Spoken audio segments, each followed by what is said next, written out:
la sesión académica del día de hoy.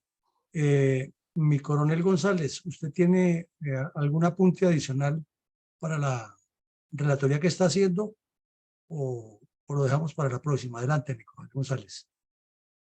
No, para la próxima, mi coronel. Bueno, mi coronel, muchas gracias. Entonces, mi coronel Caicedo, bienvenido. Estábamos hablando la semana pasada de la primera parte de la Constitución Nacional y alcanzamos a ver dos artículos, el cuarto y el quinto. Entonces, como usted es un abogado constitucionalista, quisiéramos escuchar sus conceptos iniciales sobre el artículo sexto para luego hacerle las preguntas y los complementos e irnos formando ese concepto constitucional, que es un concepto apenas, porque usted mismo nos lo dijo, esto es de un estudio que parece eterno, y ser abogado constituyente o ser conocedor de la construcción de una constitución es todo un ejercicio de alto nivel. Bueno, pues usted ya conoce el auditorio, usted de la casa, mi coronel Caicedo, bienvenido y adelante. Bueno, pues buenas noches para todos los que se encuentran en este momento en la sala de Fundel y pues qué interesante hacer un análisis de nuestra Constitución Política de Colombia.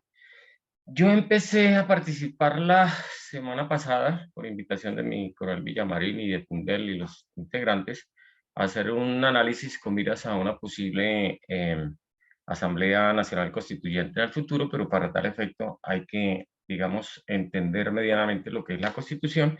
La semana pasada habíamos leído unos artículos iniciales, creo que íbamos en el quinto, pero me gustaría hacer una recapitulación que es bien interesante sobre las constituciones, especialmente la Constitución de 1991. No olvidemos que nuestra Constitución es el producto de una evolución de muchos años que vienen de las revoluciones francesas, inglesa y americana, estadounidense, como tal, y es el producto de lo que se denominó en su momento el constitucionalismo liberal.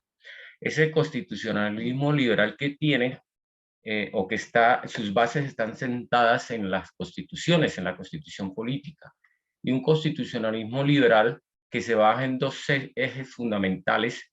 En primera instancia, cuando inició, que era la democracia, o que es la democracia, el Estado de Derecho, basado en dos pilares fundamentales, que son la separación de poderes y los derechos y libertades. Sumado a esa separación de poderes y esos derechos y libertades, viene un punto interesante dentro del constitucionalismo liberal, que es el control de los poderes. En eso es lo que se basa fundamentalmente nuestra constitución y las constituciones modernas. Ese control de poder es lo que denominan el sistema de pesos y contrapesos, para que un poder no se asuma o centralice los demás poderes. En ese orden de ideas, pues ni más ni menos que la Constitución política, pues es un conjunto de normas jurídicas de naturaleza especial. Y esto sí es bien importante que lo tengan en cuenta. Aquí hay dos cosas, una norma y otra de naturaleza especial. Eso de naturaleza especial es porque emana directamente del pueblo, y del pueblo pues a través de sus representantes en una Asamblea Nacional Constituyente. Y norma porque esta Constitución es el conjunto de parámetros normativos que lo diferencia de la Constitución de 1886 de las otras, que era más o menos un compendio de deberes. En ese orden de ideas, ante cualquier situación donde haya un vacío, se interpone la Constitución por encima de cualquier otra cosa. Y esa Constitución trae, digamos, tres situaciones muy particulares. Una, la estructura del Estado, la estructura que cada sociedad quiere de su nación como Estado. La segunda, la racionalización del ejercicio del poder, el sistema de pesos y contrapesos. Y el segundo, lo que es bien interesante y bien importante, el sistema de los derechos de las personas como tal. Es una norma, la Constitución, porque es de aplicación inmediata. Esto quiere decir que no requiere intervención del legislador, del Congreso de la República. Antes, la del 86 era un compendio de deberes, más no una norma, porque la norma tiene un carácter obligatorio cumplimiento. Y la supremacía de esa norma como tal, pues va acompañada de un juez de constitucionalidad. Y es donde se crea en este orden de ideas nuestra famosa Corte Constitucional, que antes con la anterior constitución estaba en una simple sala constitucional de la Corte Suprema de Justicia. Entonces, nosotros en la Constitución nuestra, que lleva ya más de 60 reformas y ya va a alcanzar a la del 86, que tuvo 67 reformas en un siglo, y esta que apenas lleva 30 y algo de años, ya la va a alcanzar en ese tipo de reformas. Esta constitución política tiene, digamos, unos principios generales que es los que estamos analizando. Una parte dogmática, que es la de los derechos humanos, y están contempladas las 3 generaciones de derechos humanos como tal. Y lo fundamental es la circunscripción a un Estado social y democrático de derecho. Esa es una superación de siglos del Estado de Derecho al Estado social de derecho. En la primera, yo lo explicaba la vez pasada, que en el Estado de Derecho se miraba, digamos, a esa nación como tal y a unos derechos inherentes al individuo. En un Estado social de derecho ya se mira al individuo dentro de un contexto social y vienen unas obligaciones del Estado para garantizarle esas necesidades a esa persona dentro de ese contexto social. Viene una estructura del Estado como tal, y ahí es donde miramos, y más adelante lo vamos a ver específicamente, la organización del Estado. Viene un régimen económico, cómo es el régimen económico de nuestra nación, de nuestro Estado, y por supuesto la reforma, las formas, cómo se debe reformar la Constitución, una Constitución política de Colombia. Entonces, después de este preámbulo, entonces vamos a continuar. Mi coronel me quiere recordar, nosotros creo que el Estado reconoce, estamos en el artículo 5º de la Constitución Política. Sí, señor, íbamos en el quinto, pero se me ocurre hacer una pregunta que puede que esté fuera de lugar, pero creo que al auditorio le suena la pregunta. Resulta que usted dijo que la Corte Constitucional es una corte, ¿cierto? Es una corte. Uno supondría que en una corte hay derecho de apelaciones, ¿no? Uno supondría, haciendo legua en la materia. ¿El pueblo colombiano tiene algún recurso o algún método? Por ejemplo, ahora que dicen que van a reformar la Constitución en los 2 artículos que tiene que ver con la Policía Nacional. Nosotros como pueblo colombiano tenemos alguna forma de que después de que eso salga del Congreso para la Corte Constitucional a revisión, hacernos sentir, o simplemente sería como un documento de trámite y decirle, eso no puede ser por esto y por esto, o definitivamente ahí no hay nada que hacer. No existe en esa Corte ningún esquema de apelación o de reclamo. Bueno, apelación no existe. El sistema de apelación, digamos que está para circunscrito dentro de el área judicial cuando hay una situación que compromete a personas e individuos como tal. Digamos, coloquemos un ejemplo en el área penal. En la Corte Suprema de Justicia existen unas instancias y unos recursos. La Corte Constitucional como tal es la máxima instancia y de lo que se encarga es precisamente de proteger la Constitución Política de Colombia, en el entendido de que las normas que hace el legislador como constituyente secundario no atenten contra la Constitución Política de Colombia ni contra ninguno de sus artículos.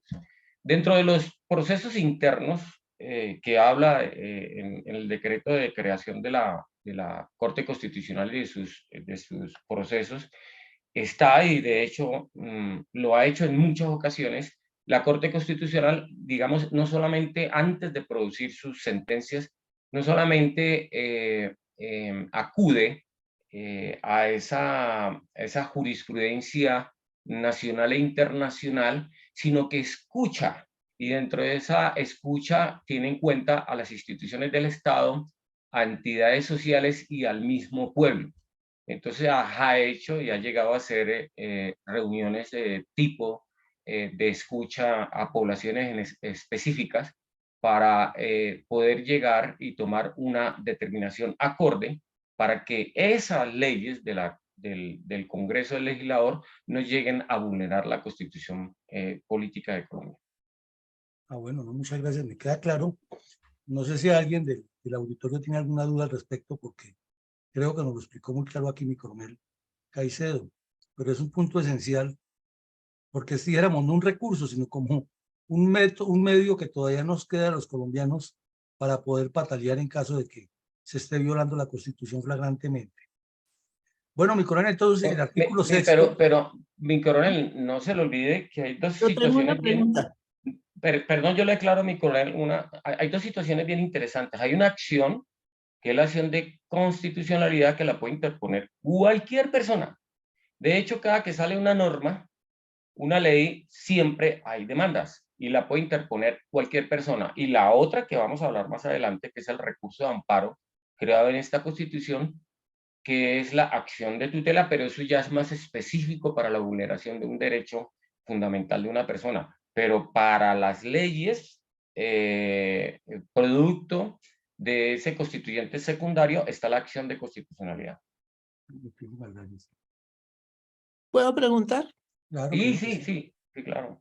Mi coronel, el Congreso como tal, siendo que en la Constitución dice cómo es que se puede reformar, ¿puede hacerlo motu propio o tiene que ser una solicitud expresa de quién? Pues mire, Rosita,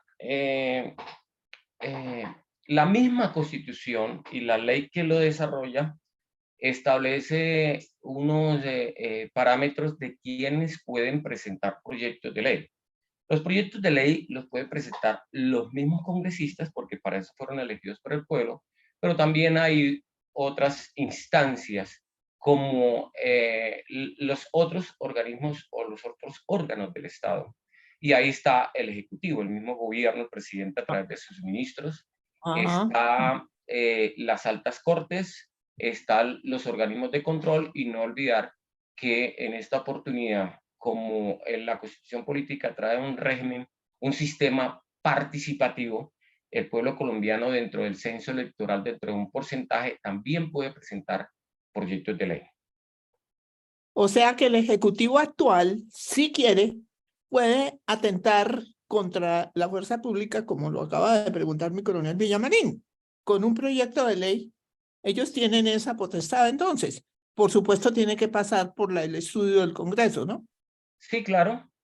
Precisamente por eso es que ese órgano legislativo, que no es unipersonal, sino pluripersonal, y está conformado por muchas, en el Senado de la República 100 y algo, el Congreso en la Cámara de Representantes 180 y algo, con las reformas que hicieron últimamente, se somete a un debate, y precisamente por eso es democrático, porque se somete a un debate y está la representación del pueblo en los diferentes partidos, que en teoría es algo que hace parte del constitucionalismo liberal.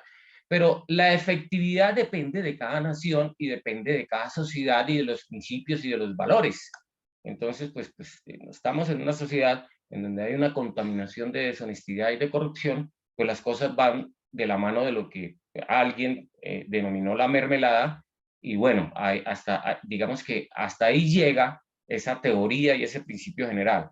Pero una vez aprobado, si lo aprueban, pues pasa a esa revisión de la Corte Constitucional. Yo recuerdo, no sé, creo que fue el año pasado que Rosita me hacía esa pregunta cuando estaba el gobierno de Duque. Yo le decía, es que precisamente la Corte Constitucional está para eso, porque fue algún proyecto de ley que presentaron y que la Corte Constitucional hizo unos reparos. Y yo le decía, mire, demos gracias que hay una Corte Constitucional muy bien sentada, muy bien ubicada, porque así como está el gobierno de la época, que está el presidente, pueden en el día de mañana, que estamos próximos a unas elecciones, estar el presidente el candidato que es Gustavo Petro y puede llegar a presidente, y ahí va a estar el control, el sistema de pesos y contrapesos. Entonces, digamos que presenta proyectos el Ejecutivo, por lo cual no quiere decir que tenga una autonomía, porque la autonomía del presidente solamente va hasta lo que la ley y la Constitución política le permite, es decir, los actos administrativos y cuyos nombres son decretos emanados del presidente de la República, pero tienen que circunscribirse a lo que dice la ley y a lo que dice la Constitución Política de Colombia. Es decir, él presenta proyectos, pero el primer filtro es el Congreso de la República a través de un debate, y el segundo filtro es la Corte Constitucional por si vulnera algún artículo de los 380 que tiene la Constitución Política de Colombia. Bueno, muchas gracias, mi coronel. Bueno, mi coronel, muchas gracias. Entonces, el punto 6, como está en apariencia claro, quisiéramos escuchar una explicación, porque en lo personal tengo una pregunta, pero quiero escuchar primero su exposición para ver si me la resuelven la respuesta. En la exposición no la adelante, mi coronel. Entonces íbamos en el punto 6, ¿no, mi coronel? Sí, entrábamos al sexto. Ok, listo. El punto 6 dice, el artículo 6, perdón. Los particulares solo son responsables ante las autoridades por infringir la Constitución y las leyes. Los servidores públicos lo son por la misma causa y por omisión o extralimitación en el ejercicio de sus funciones. Digamos que en términos medianos, para cualquier persona, el artículo, digamos, es claro. Yo lo acabo de manifestar cuando hablaba de las normas, de la jerarquía de las normas, y de manera indirecta hablé de la jerarquía de las normas. La primera norma, como tal, y lo dije en un principio en el preámbulo, es la Constitución Política de Colombia, y de ahí para abajo, en esa pirámide que se denominó de Kelsen, que la organizó, están las leyes emanadas del Congreso de la República, y de ahí hacia abajo están los actos administrativos. Esos actos administrativos están en cabeza de los decretos del presidente de la República. Luego, si nos vamos a la circunscripción territorial, están las ordenanzas de las asambleas departamentales, están los decretos del gobernador, luego vienen los... se me fue la paloma ahora, los consejos municipales, Los acuerdos. con los acuerdos vienen los decretos de los alcaldes, y por último, dentro de los actos administrativos están las resoluciones de las diferentes instituciones del Estado. Entonces, los particulares, un individuo como tal de la sociedad, pues solo responde ante las autoridades por infringir la Constitución, que es una norma, ya lo hemos repetido varias veces, y las leyes, pero también se le olvida acá a la Constitución que están los actos administrativos. Están esos acuerdos, están esas asambleas, y yo coloco un ejemplo. Si yo voy en una moto y estoy en la costa, y estoy en Santa Marta y llevo un parrillero, resulta que hay un acto administrativo que es un decreto del alcalde o una resolución que me está diciendo, oiga, mire, usted no puede llevar parrillero dentro del perímetro del casco urbano de la ciudad de Santa Marta, porque eso le va a causar un problema en materia de seguridad a la población, y por lo tanto eso amerita una sanción. Si usted lo hace, pues va a ameritar una sanción. Entonces, también los actos administrativos están dentro de esa violación que pueden infringir los ciudadanos. Pero aparte de eso, todos los servidores públicos, es decir, todos aquellos que pertenecen a las diferentes instituciones del Estado, también están sometidos a infringir esa Constitución y la ley, como lo dice acá, que son por la misma causa, pero trae dos ingredientes más, dos componentes más, que es la omisión y la extralimitación en el ejercicio de las funciones. La omisión es cuando ese funcionario no cumple con sus obligaciones que debe cumplir, y la extralimitación es cuando se excede en las funciones que le corresponden. Entonces, pues ejemplos hay muchos, simple y llanamente podemos colocar un ejemplo típico que es el de la fuerza pública, pero no quiere decir eso que solamente esa omisión y esa extralimitación sea para los miembros de la fuerza pública, sino para todos los funcionarios del Estado. cuando el policía deja de actuar, el militar deja de actuar en cumplimiento de funciones, o cuando se extralimita en ese ejercicio como tal. Entonces, digamos que ese es el artículo 6º. No sé si tienen alguna pregunta. Sí, le tengo la siguiente pregunta, mi coronel. Resulta que hemos escuchado varias veces todos esos escenarios políticos que se arman, debates y cosas, que con todo esto que se presenta en las cárceles, que una de las soluciones sería privatizarlas. Y ahí mismo dice que las autoridades son las únicas que pueden castigar a quien infringe la ley. Pero si le entregan el control de las cárceles o el manejo ya de la Uy, cárcel. se me fue la onda. ¿Aló? ¿No me está escuchando? ¿Me escuchan?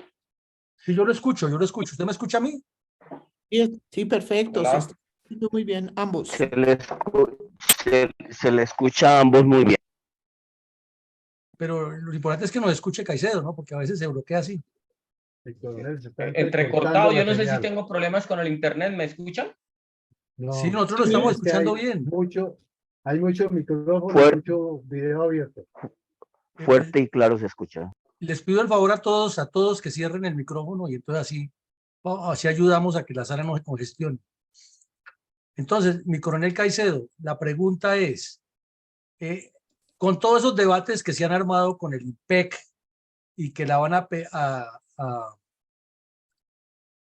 ¿cómo es que llama esto? A privatizar. Entonces, la misma Constitución establece que los únicos que pueden castigar a las personas son las autoridades. Y todos sabemos que el director del IMPEC tiene o los directores de las cárceles tienen unas atribuciones especiales en el manejo de los internos y que les pueden aplicar unas sanciones. Entonces, si ya definitivamente las cárceles pasan a manos civiles, ¿cómo cree usted que sería la figura ahí? ¿O tendrían que mejorar, que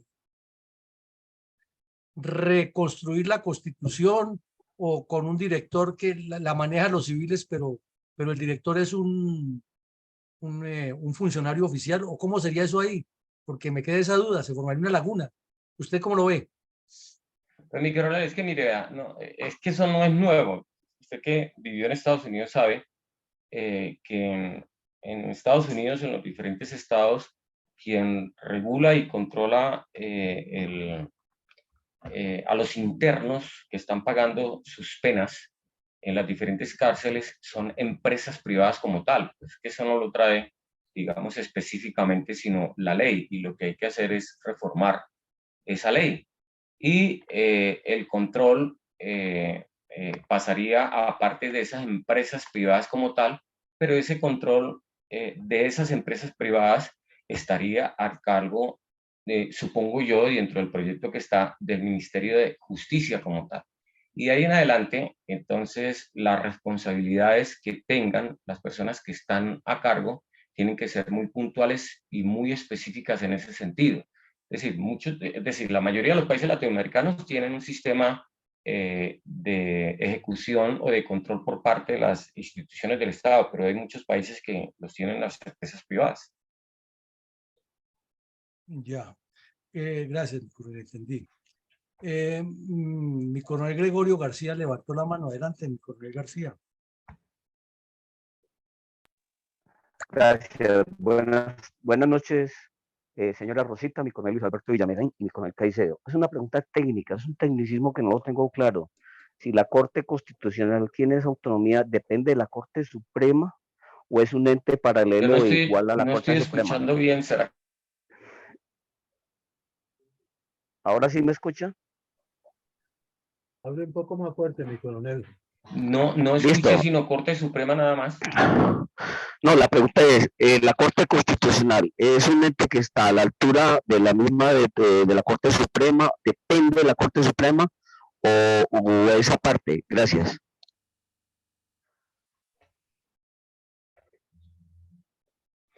Bueno, lo entendí en medio de la mala señal que tengo, que si la Corte Constitucional está a la misma altura de la Corte Suprema de Justicia, sí, eso hace parte de los altos tribunales, pero cada uno tiene una misión específica y son autónomas e independientes, de acuerdo con el artículo 113 en cada una de las funciones. ¿Le copió mi coronel García? Perfecto, perfecto. Pensé que los fallos dependían todos de la última instancia de la Corte Suprema de Justicia. Muchas gracias, muy amable. Bueno, mi coronel Alarcón, ¿tenemos alguna otra pregunta? No, señor.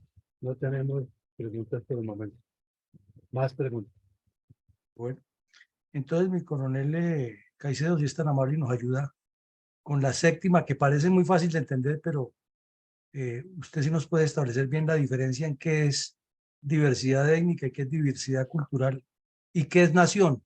Quisiéramos conocer esos tres conceptos muy claros, porque es fácil decirlos, pero yo sé que hay lagunas muchas veces. Bueno, pero es bien interesante la pregunta que hace mi coronel Villamarín. El artículo 7º dice: el Estado reconoce y protege la diversidad étnica y cultural de la nación colombiana. Yo voy a empezar por la última parte, por la parte de nación.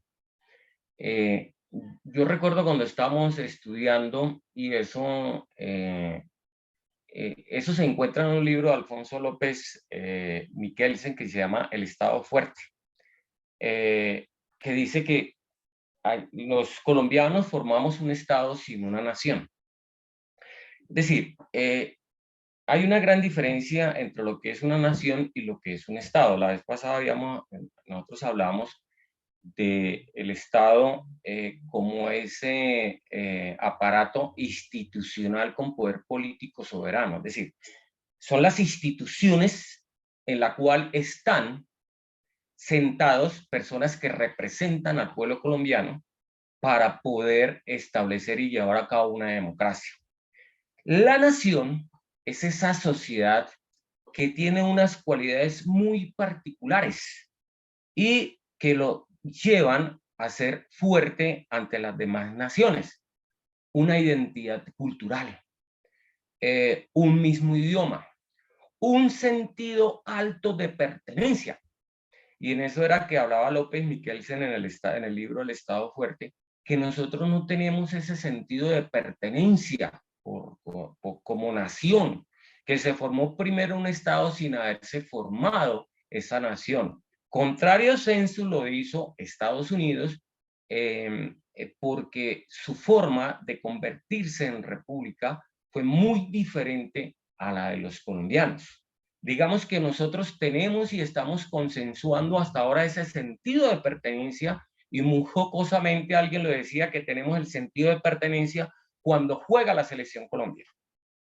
El resto no logramos consensuar ese sentido de pertenencia como nación. Y ahí está la gran diferencia que se tiene, y ese ejemplo yo lo coloco siempre, y entonces se pregunta: ¿Palestina es un estado o una nación? Entonces, Palestina es una nación, mas no es un estado como tal.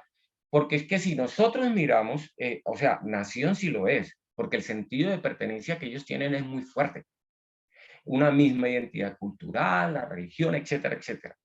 Pero si nosotros nos acordamos del concepto de lo que es Estado, hay una última partecita de ese concepto que dice que tiene que tener un reconocimiento internacional, y desafortunadamente solamente 100 y pico de estados en el consenso de la ONU lo han reconocido como tal. Entonces empezaba yo por esa última, ¿no? Por la última, que es la nación, que hasta ahora estamos conformando esa identidad de nación como tal. En el campo de la diversidad étnica, pues Colombia es un país que tiene desde sus orígenes, y por obvias razones, si nos vamos al concepto histórico de que Colombia, como los demás países latinoamericanos, fue invadido, digamos, por los españoles, pero los españoles venían también mezcladitos de raza con los árabes, y aparte vinieron aquí y conformaron una diversidad de mezclas entre los blancos y los negros, tienen los mestizos, los negros con los indígenas, y aparece una amalgama, digamos, de razas a partir de ese momento como tal. Pero no hay que olvidar que nosotros tenemos acá una identidad étnica de las personas oriundas de aquí, de la región colombiana, que todavía persisten en Colombia esas comunidades indígenas como tal. Y entonces alrededor de Colombia tenemos una innumerable cantidad de comunidades étnicas indígenas que están asentadas en la costa Caribe, en el Pacífico, en los llanos, etcétera. Entonces tenemos desde los arhuacos, los cogis, pasando por el Cauca por los guambianos, en el oriente por los huitotos, etcétera. Una cantidad y una diversidad.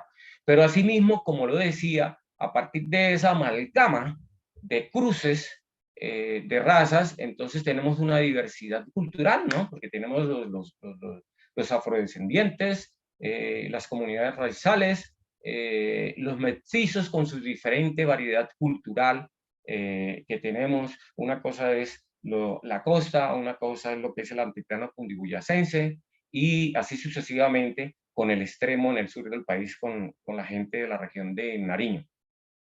Entonces, a eso es lo que se refiere. Y entonces, por muchos años, antes de la Constitución del 91, estos que se consideran minorías fueron maltratadas. Los indígenas fueron maltratados, inclusive yo recuerdo, yo soy del llano, y allá existía una comunidad, si ustedes recuerdan, la matanza de la Riviera, en donde un gamonal campesino, un señor hacendado mató una cantidad de indígenas como tal, y el maltrato fue sucesivo hacia esas comunidades indígenas, étnicas.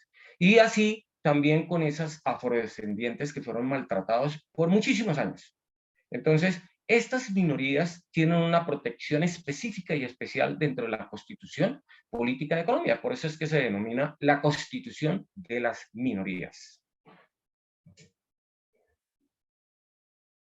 Mi coronel Alarcón, ¿hay alguien para preguntas?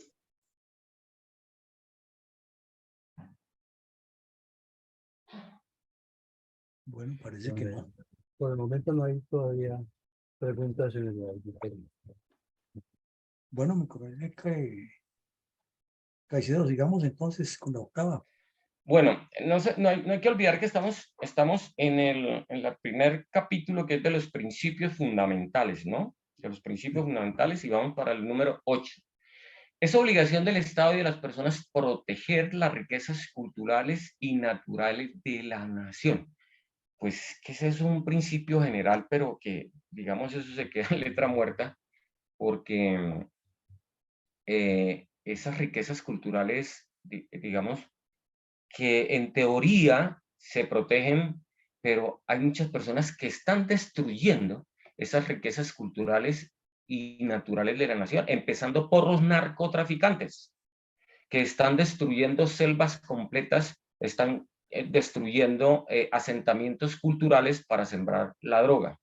Entonces, digamos que es una obligación como tal de cada persona, pero no existe esa verdadera educación de parte de la ciudadanía en general, de las personas, de los individuos como tal, y no existe esa conciencia ciudadana. Tal vez existen las instituciones, pero no están en la capacidad de hacer cumplir el artículo 8º de la Constitución Política de Colombia. Yo no sé si ustedes tienen preguntas, pero es muy claro.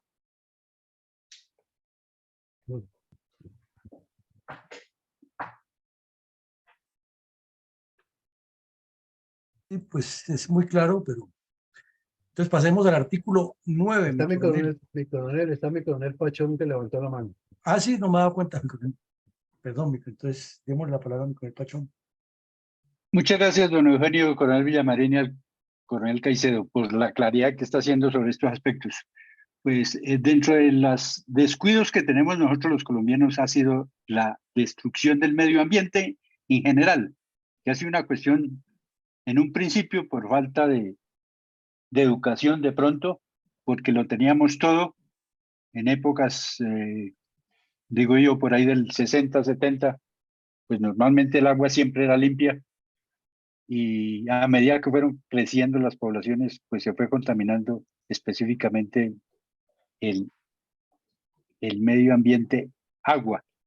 Y así por el estilo, a medida que crecen las poblaciones, pues se va destruyendo los árboles para darle paso a las vías, etcétera, etcétera. Entonces, en ese aspecto, pues es muy importante que cuando se presenten los proyectos de desarrollo económico y social, también se tenga en cuenta la protección del medio ambiente, y por eso es que existe hoy en día la participación de la comunidad en las consultas que deben hacer para el futuro desarrollo. Gracias. Vea, mi coronel, yo le quiero agregar algo ahí, y es algo que es bien importante, y que son los que ustedes los han escuchado, los famosos POT, Planes de Ordenamiento Territorial. Y precisamente esos POT tienen establecido dentro de su proceso este artículo número 8, y establecer esas prioridades como tal para esas riquezas que tenemos culturales y naturales de la nación. Y mire, después de 30 y pico de años que tenemos con la Constitución Política de Colombia, da tristeza y pesar que muchos municipios no tienen un POT actualizado, ni siquiera lo han desarrollado. Y una pregunta ahí, mi coronel Caicedo, antes de seguir. Bueno, ¿Quién es ¿seguimos? el ente? ¿Quién es el ente? ¿Quién es la instancia? ¿O quién es el que está obligado a exigirle a los alcaldes? Perdón, Sí, escuche es entrecortado. que quién es el ente que tiene que obligar a los alcaldes a cumplir el POT. La Procuraduría, el personero municipal, el consejo. ¿A quién le corresponde presionar al alcalde? Porque lo que usted nos está diciendo. Óigame, Aló. oiga, mi coronel, usted acaba de mencionar, las respuestas son todas las anteriores, empezando por el personero municipal, que es el que tiene que estar encima pendiente, el consejo municipal, que es donde se presenta el POT, porque los alcaldes tienen que presentarlos al consejo, y de ahí en adelante la Procuraduría, como ente de control, tiene que estar muy pendiente de eso, pero pues es que solo pasa en este país. Mi coronel Caicedo, mi coronel Villamarín, está pidiendo la palabra mi mayor Mendoza. Siga, mi coronel. Usted tiene Muchas gracias, mi coronel. Yo tengo la siguiente inquietud. Estuve en 1973 en Tierra Adentro, Cauca. Allá en Belalcázar había un monseñor de apellido Monseñor Vallejo. Él hizo dos museos, un museo arqueológico y un museo de oro. De la noche a la mañana manifestó que lo iban a asaltar y llegó con un carro blindado, se llevó ambos museos y se desapareció toda esa riqueza arqueológica que había conseguido él allá en Tierra Adentro, Cauca. Él fue el mismo dueño y creador del Hotel Turístico La Luna, que desafortunadamente en el 21, en la protesta social, fue incinerado porque alojaron policías en ese sitio. Esa es la inquietud. Gracias.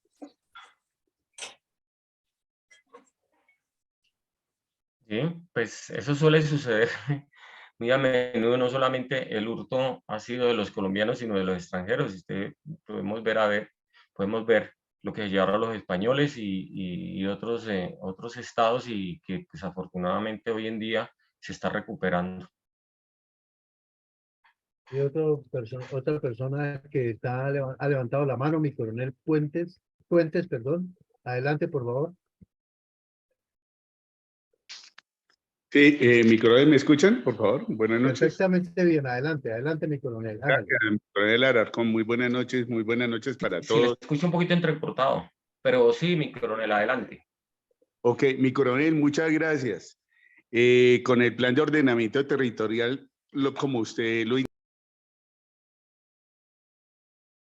súper importantísimo, porque de ese plan se desprende verdaderamente el desarrollo municipal, departamental o nacional. Toda vez de que con este plan se rigen unas directrices supremamente importantes, tanto en el ambiente natural, urbanístico y en la parte rural. Fijémonos que hoy en día hay un problema bien marcado en la parte rural, en algunos sectores. Desde luego porque, pues, lamentablemente el campo se está volviendo desde turismo en algunos sectores. campo, como agrícola, digámoslo así, o la parte ganadera, lechera, en fin, pues se está perdiendo.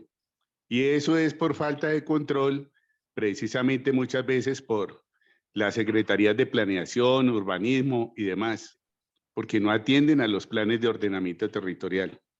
Es un plan supremamente importante. Doctor, usted lo acaba de decir, importantísimo en el artículo 8º. Gracias. Sí, pues muchas gracias, mi coronel. Y de eso vamos a hablar más adelante, cuando lleguemos a la estructura del Estado, específicamente a la organización territorial. Listo, mi coronel, quedamos Sí, señor, entonces al gracias. día con las intervenciones.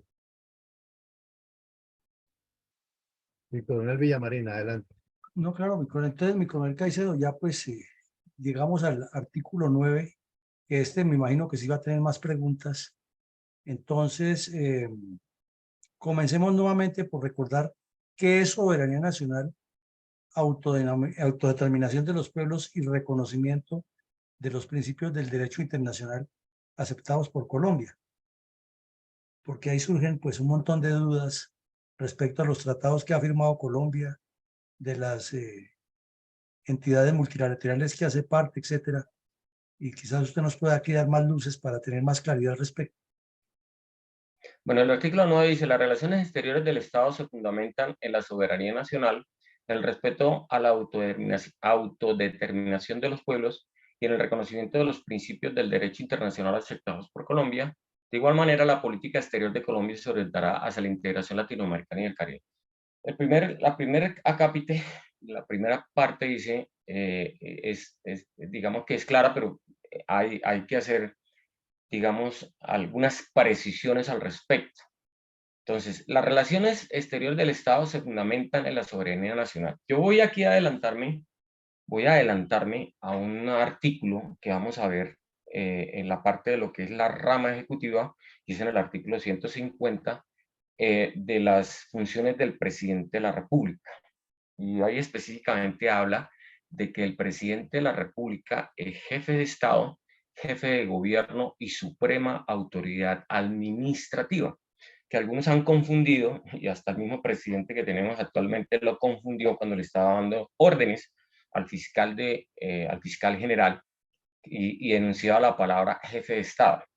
Y precisamente el jefe de Estado, y aquí traigo a acotación y a colación este tema, porque es el que nos representa ante los demás estados alrededor del planeta. No es que él sea el jefe de las demás instituciones, porque si no sería esto una dictadura. Entonces sería un reinado y sería el rey. Simple y llanamente ese jefe de Estado es porque tiene que haber una figura que represente al Estado colombiano ante las demás naciones y ante los demás estados de Colombia. Entonces, esa representación va del que hace el presidente, va de la mano de la soberanía nacional y el respeto a la autodeterminación del pueblo colombiano. Entonces, la primera parte, soberanía nacional, y eso lo vimos en el concepto de Estado. Esa soberanía radica en el pueblo colombiano, y ahí está la segunda parte, la autodeterminación. Y esa autodeterminación del pueblo colombiano la manifiesta a través de un documento bien importante, que es el primero que existe después de muchos siglos, que es la Constitución Política de 1990. No hay que olvidar que las demás constituciones las hicieron los políticos y no tuvieron en cuenta al pueblo para nada.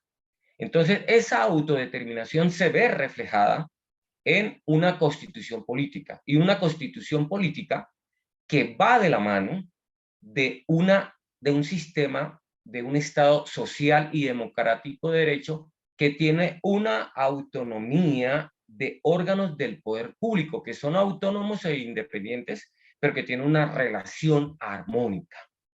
Con base en eso, y en ese documento y esa soberanía que tiene el pueblo colombiano a través de su constitución, establece unas relaciones con los demás estados.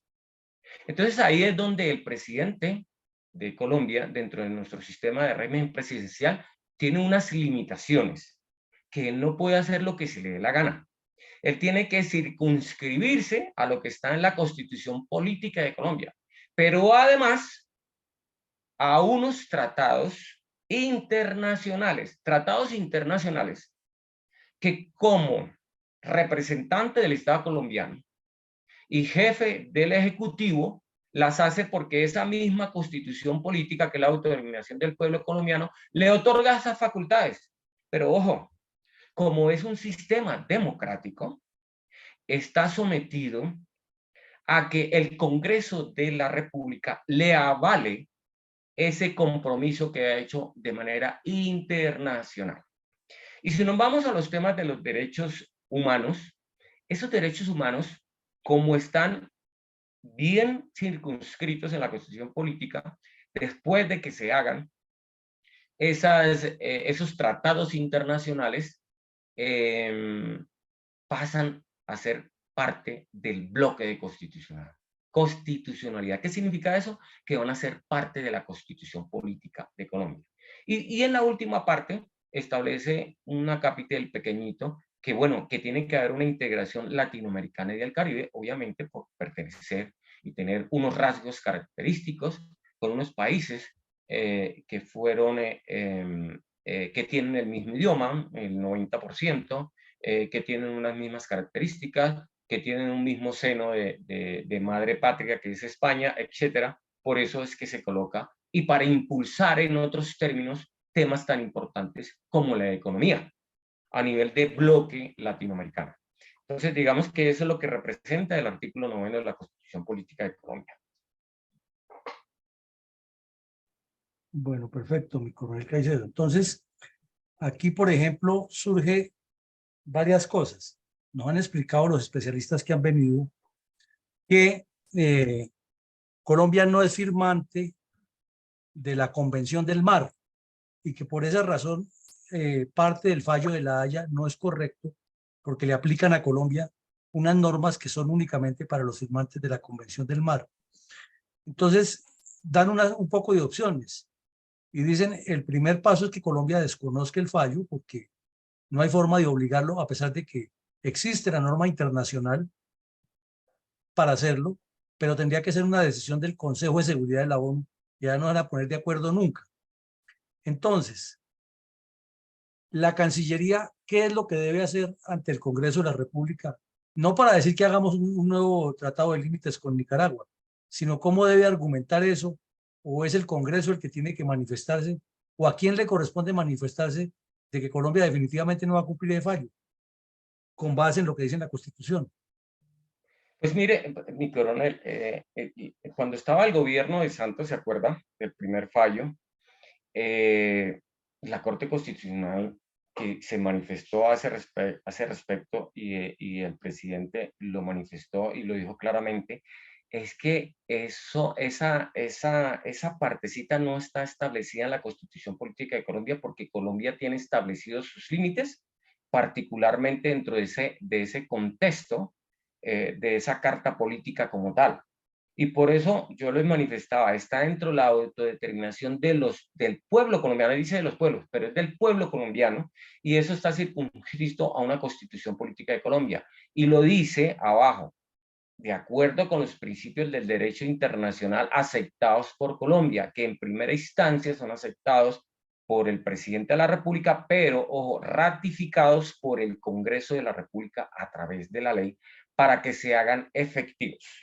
Y esa es la respuesta que dio el gobierno antepasado ante esa situación. Ya, perfecto, sí lo entiendo.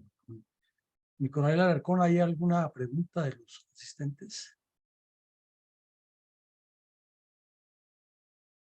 Veo que levantó la mano mi coronel Pachón. Adelante, mi coronel.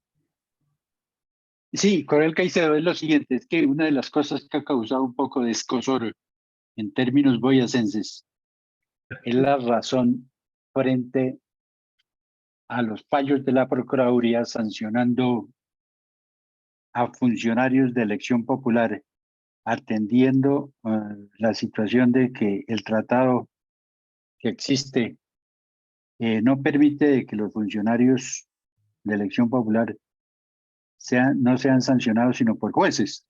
Entonces yo creo que ese es un inconveniente que realmente, pues a pesar de que la Corte en varias veces ha hecho algunas medianas claridades, pero no es fácil de concretar o de entender entre nosotros esa situación tan compleja. Gracias. Pues vea, mi coronel, Colombia tiene, pues hace parte del sistema interamericano de derechos humanos y están establecidos, el sistema interamericano de derechos humanos data de hace muchos años y realmente ahí establece de que los funcionarios de elección popular solo pueden ser retirados mediante un fallo judicial, específicamente penal, en ese sentido. Pero resulta que la Constitución del 91 es una constitución que se sale dentro de ese entorno antiguo de algunos países y trae unos entes, y eso y lo que estoy diciendo yo son palabras de la Corte Constitucional que se pronunció al respecto. Es decir, existe en la Constitución Política de Colombia unos organismos de control que son independientes, pero que no hacen parte de la rama ejecutiva, es decir, no son administrativos. Si bien es cierto, no son judiciales porque no son judiciales, la misma Corte Constitucional establece son organismos de control, no pertenecen a la rama ejecutiva por lógica razón, no son un ente administrativo, y eso lo trae la Corte Constitucional dentro de la explicación como tal. Para tal efecto, la Corte Constitucional, como para quedar bien con el tema del convenio que se tiene con el Sistema Interamericano de Derechos Humanos, manifestó que cuando existieran los fallos de aquellos funcionarios de elección popular por parte de la Procuraduría, irían, digamos, como a una segunda parte de revisión al Consejo de Estado, que fue lo que manifestó. En mi concepto, como abogado constitucionalista, lo que yo puedo manifestar es que en materia constitucional, la Procuraduría es un ente de control establecido dentro de la Constitución Política de Colombia, no es un ente judicial por obvias razones, pero tampoco es un ente administrativo como tal.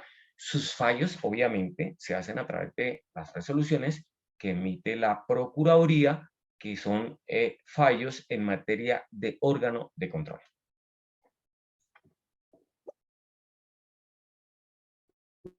Gracias, mi coronel. Iván Gales tiene una pregunta. Por favor, adelante. Gracias, mi coronel. No tanto una pregunta, sino creo que puedo hacer un complemento, ya que estamos viendo los dos últimos artículos, 8º y 9º, y dos circunstancias que están sucediendo en este momento. En el 8º habla de proteger las riquezas naturales y en el 9º que las relaciones se fundamentan en la soberanía. Entonces tenemos dos circunstancias que pienso que debemos estudiar a fondo si vamos a participar en una asamblea constituyente. Es en esos dos conceptos, la riqueza y la soberanía, especialmente en que la soberanía aérea no se ha mencionado casi en Colombia, no se ha estudiado, pero en este momento hay personas que están, digamos, demandando o en desacuerdo que a la Fuerza Aérea se le llame una fuerza aeroespacial. Pero eso es muy importante porque no es solamente el aire la riqueza natural, sino que también es soberanía. Y sobre ese aire está el espacio. Y ese espacio también es soberanía. Porque, por ejemplo, el segmento que poseemos de órbita geoestacionaria es un recurso natural de gran valor en soberanía mundial.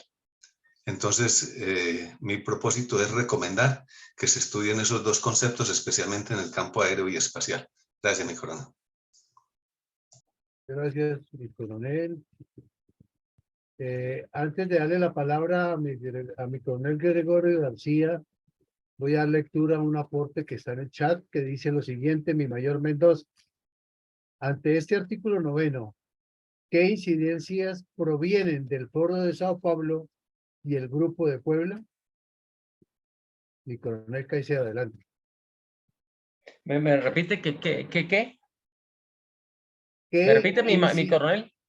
¿Qué incidencias provienen del Foro de Sao Paulo y el Grupo de Puebla? Pues es que, mire, yo aquí ya hablo, ya no hay como constitucionalista, sino como el escritor de los artículos y de las columnas que venía desarrollando en Fundel, y es que ese tema del foro de Sao Paulo específicamente y luego el de Puebla han incidido pues mucho en lo que está sucediendo en los países latinoamericanos y actualmente en Colombia. Pues claro que sí, y todo el mundo lo sabe que eso hace parte de la Colombia humana del foro de Sao Paulo, que hizo parte de las extintas FARC, el ELN y todos los partidos comunistas de Latinoamérica como tal. Y en ese sentido, sí tiene, digamos, mayor experiencia y capacidad por sus conocimientos y libros que ha escrito mi coronel Villamarín. Ahí sí le delego y le doy la palabra. Pues lo que pasa es que yo lo que veo en que podría tener como alguna cercanía para manipularla, ¿no? Al estilo de los leguleyos comunistas, es que como la Constitución aquí está diciendo, lo cual nos parece un error, que la integración o que el enfoque debe ser únicamente integrar a Colombia con Latinoamérica y el Caribe. Eso nos parece un error. Entonces podrían manipularlo por ahí, pero desde luego es una agresión contra la soberanía y es una obligación de todas las autoridades e instituciones evitar que eso ocurra y tomar las acciones que correspondan contra quien lo esté haciendo. Lo que pasa es que por las ideologías, entonces terminan haciendo connivencia con ellos. Sí, Pero igual, si se lo mira desde la otra óptica, mi coronel Caicedo, podrían también los comunistas arguir que si Colombia está obligada por Constitución a promover la integración del Caribe, ¿por qué Duque estaba metiéndose en los temas de Venezuela? O sea, es que para politiquear hay temas con lo que ya está escrito, me parece a mí. Adelante, mi coronel Caicedo. No, sí tiene toda la razón, pero yo quiero hacer una aclaración. Eso no tiene nada que ver con el artículo 9. El tema del Foro de Sao Paulo, porque esos son de organismos y ONGs y partidos particulares y no gubernamentales. No tienen nada que ver con el artículo 9. Entonces, eso no tiene ninguna incidencia con lo que estamos hablando de las relaciones como Estado, porque ahí no participan Estado, ahí lo que participan son organizaciones no gubernamentales y partidos políticos, y ONG como organizaciones no gubernamentales. Entonces, en lo que tiene que ver con el artículo 9 no tiene mayor incidencia, pero sí tiene incidencia porque trabajaron duramente y mire los resultados en Chile y los resultados en Colombia, pero no tiene nada que ver con el artículo 9 porque no representan a los estados. Muchas gracias, mis coroneles. Tiene la palabra mi coronel Gregorio García. Gracias, mi coronel. Viendo el artículo 9, en la última parte dice que de igual manera la política exterior de Colombia se orientará hacia la integración latinoamericana y del Caribe.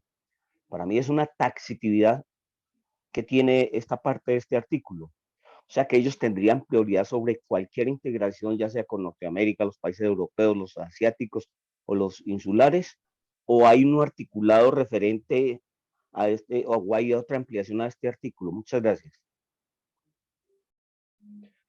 Es que lo que dice el artículo es que le da preponderancia y le da mayor importancia por lo que yo manifesté en la explicación del artículo 9, por ser países que pertenecen a un solo seno de una madre patria, de un mismo idioma, de unas mismas características, guardadas las proporciones de los diferentes países, y por eso es que hace alusión. Para eso hay que remontarnos a los anaqueles de la Asamblea Nacional Constituyente, en donde cada uno de los artículos tiene una explicación prolija y extensa al respecto. Entonces, pues no hay que olvidar que para la época de la Asamblea Nacional Constituyente hubo un grupo grueso de los recién desmovilizados del M-19 como tal, y en eso hubo una buena incidencia, lo cual no significa que, es decir, la Constitución tenga bemoles en ese sentido. Y pues digamos en los anaqueles de la Asamblea Nacional Constituyente están las explicaciones, y las explicaciones, digamos, palabras más, palabras menos son estas. Gracias, mi coronel.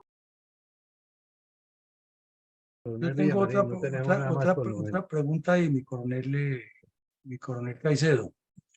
Resulta que en política internacional, de la que gravita alrededor de las decisiones de la ONU, y se supone que si Colombia está afiliada a la ONU, hay algunas cosas que son supraconstitucionales.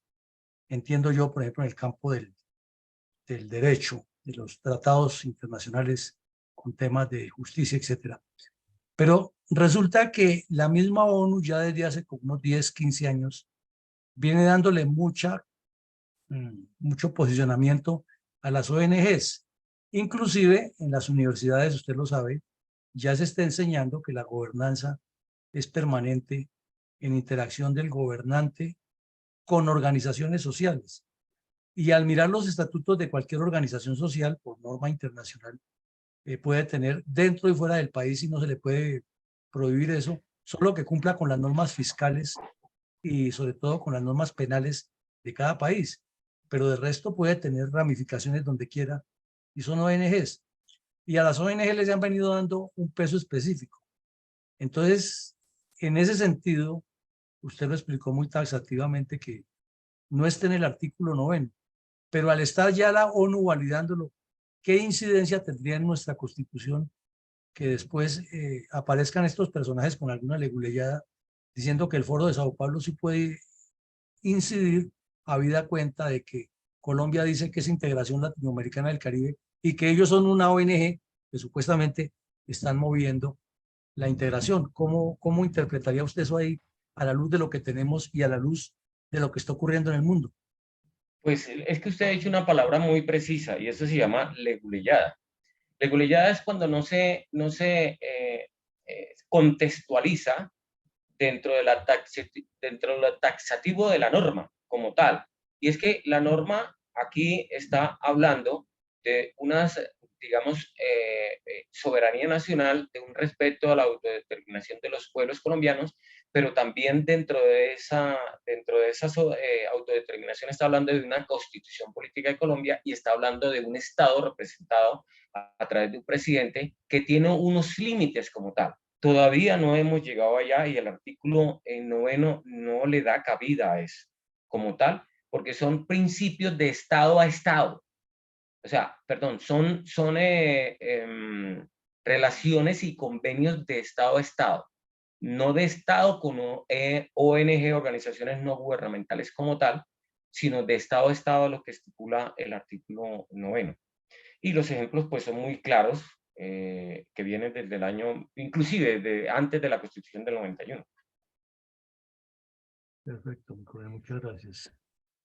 Coronel Pachón está también al aire, está pidiendo la palabra, mi coronel. Sí, coronel Caicedo, lo siguiente, es que, pues está bien la segunda parte del artículo 9 en el asunto de que son prácticamente origen de la misma raza, la misma cuna, las mismas costumbres. Pero lo que no he podido entender por qué algunos países latinoamericanos, entre ellos Venezuela, Bolivia, Nicaragua, Colombia, tratan de chantajear o de crear odios frente a Estados Unidos y los denominan los yanquis. ¿Cuál es decir, qué fundamento se tiene para esa especie como de odio, como de animadversión? Gracias. Pues mi coronel, yo ante esa situación, yo no lo puedo, digamos, meter dentro del compendio constitucional, sino dentro del compendio político. Pero usted sabe que cada nación elige a las personas, tiene una constitución muy propia, pero independiente de eso, tiene un sistema político y en los sistemas políticos existe este tipo de confrontaciones, así las naciones, digamos, no sean o tengan una ideología constitucional hacia el lado del comunismo, del socialismo como tal. Y lo podemos ver nosotros reflejado en el presidente que tenemos actualmente, a pesar de que tenemos un sistema social y democrático de derecho, un sistema de capitalismo, y usted sabe las intervenciones que tiene él en la plaza pública y a través de la cuenta de X, que antes era Twitter, en contra de los ricos, en contra de la riqueza, en contra de los americanos y les han denominado yanquis, pero digamos que hasta ahí llega y genera odios y genera una cantidad de escozores, como usted mismo lo dijo ahora, pero en el sistema constitucional como tal no hay absolutamente ningún cambio, a no ser de que el mismo pueblo colombiano, a través de un sistema de Asamblea Nacional Constituyente, lo permita como tal. Entonces, eso no pasa de ser escozor y de ser impulsado inclusive de forma rastrera por debajo de la mesa por los países que se denominan rosa, que vienen desde Venezuela, Cuba, Argentina, Nicaragua, los famosos progresistas del socialismo del siglo XXI. Gracias. Gracias a todos. Mi coronel Iván Villamarín. Está mi coronel Iván González nuevamente pidiendo la palabra. Adelante, por favor, mi coronel. Gracias, mi coronel. Creo que lo que está explicando mi coronel sobre la soberanía en relación con los dos artículos y las preguntas que se han hecho sobre las ONG es muy claro y corresponde su posición precisamente a la misma que determinó el presidente Nayib Bukele con respecto a su patria, El Salvador. Y es que se les escucha, pero no es de obligatorio cumplimiento por su país, porque no son instituciones supranacionales. De tal manera que ahí queda, creo que mucho más claro todavía. Gracias, mi coronel Iván González, por la aclaración. Mi coronel Villamarín. No, perfecto, mi coronel. Si no hay más preguntas, entonces pasemos a la 10ª, mi coronel Caicedo, que la vemos como muy interesante, sobre todo ese tema de ese bilingüismo en las regiones que me da la impresión a mí que es como más populista que real, pero usted jurídicamente nos puede dar la explicación. Bueno, aquí ya terminamos nuestros principios fundamentales con el artículo 10 que dice: el castellano es el idioma oficial de Colombia, las lenguas y dialectos de los grupos étnicos son también oficiales en sus territorios, la enseñanza que se imparta en las comunidades con tradiciones lingüísticas propias será bilingüe. Pues mire, le cuento, mi coronel, que es que en muchas regiones del país, y soy testigo de sección, la enseñanza es bilingüe en relación con las lenguas que se hablan en cada etnia como tal. Soy testigo de sección en el tema, por ejemplo, la Sierra Nevada de Santa Marta, en los arhuacos, en La Guajira, en los guayú como tal. No conozco, digamos, puntualmente las otras regiones del país, en el Cauca, que es donde predomina un mayor número de comunidades, pero el mayor número de indígenas está en La Guajira con la etnia guayú como tal. Pero digamos que esa es lo que marca el derrotero, que marca la Constitución Política de Colombia, y de hecho lo están aplicando en ciertas regiones donde tienen esos grupos étnicos como tal. En San Andrés creo que los están protegiendo mucho el raizal.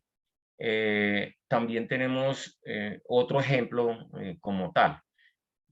Pero sí se está haciendo, pero la verdad no conozco al detalle si lo están haciendo en todas las etnias a nivel país. Pues yo pienso que, por ejemplo, etnias pequeñas de los llanos orientales que conozco yo, eso no lo están haciendo.